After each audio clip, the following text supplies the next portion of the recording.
오늘 복음에서 예수님께서 이렇게 말씀하시죠. 내가 주는 평안은 세상이 주는 평화와는 다르다. 걱정하거나 두려워하지 마라. 그렇다면 평화가 여러 종류가 있는가?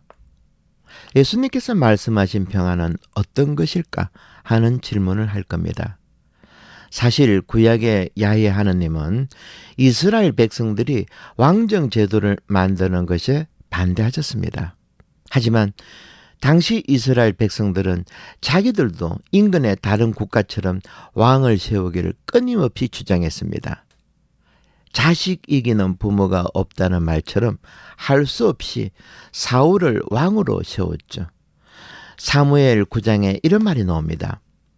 그들은 내가 이집트에서 데려내온 이후 이날 이때까지 나를 저버리고 다른 신들을 섬기며 그런 짓을 해왔다.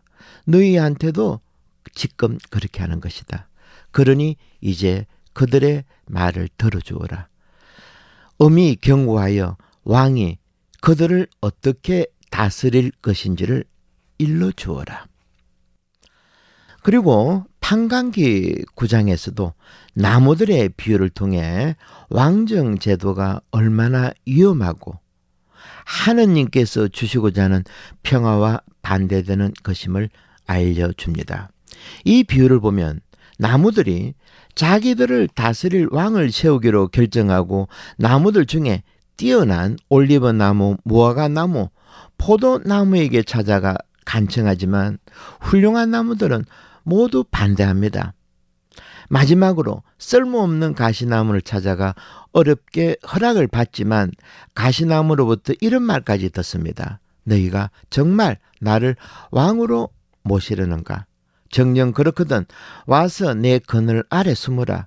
그렇지 않다가는 이 가시덤불이 불을 뿜어 레바논의 송배까지 삼켜버릴 것이다.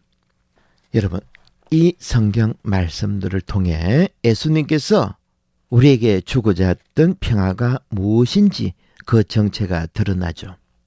예수님의 평화는 강력한 힘으로 이루어지는 로마나 미국의 그늘 밑에서 이루어지는 것이 아니라는 겁니다. 하느님이 주시는 평화는 너희는 멈추어라. 내가 너희의 하느님인 줄 알아라 라는 시편 46장의 이 말씀에서 시작된다는 겁니다. 에리 프롬이 이렇게 말했습니다.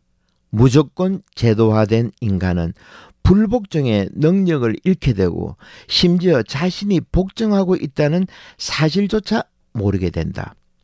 비판하고 불복종하는 능력이야말로 인류 문명의 종말을 막을 수 있는 위대한 힘이다.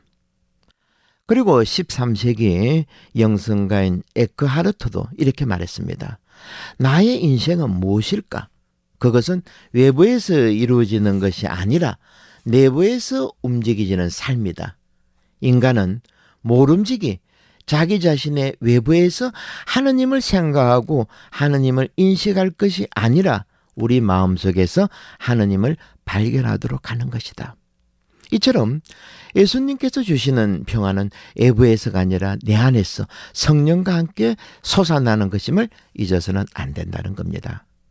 미국의 어느 병원에서 실제로 있었던 일입니다. 쌍둥이 중에 미숙아인 아이 한 명이 치명적인 심장병으로 죽게 되었을 때 그 모습을 지켜보던 간호사가 제안합니다. 저 둘을 인큐베이터에 같이 넣어보자고. 원래 원칙은 아이 한 명에 한 개의 인큐베이터에 넣는 것이지만 상황이 워낙 위급해서 담당 의사도 허락합니다.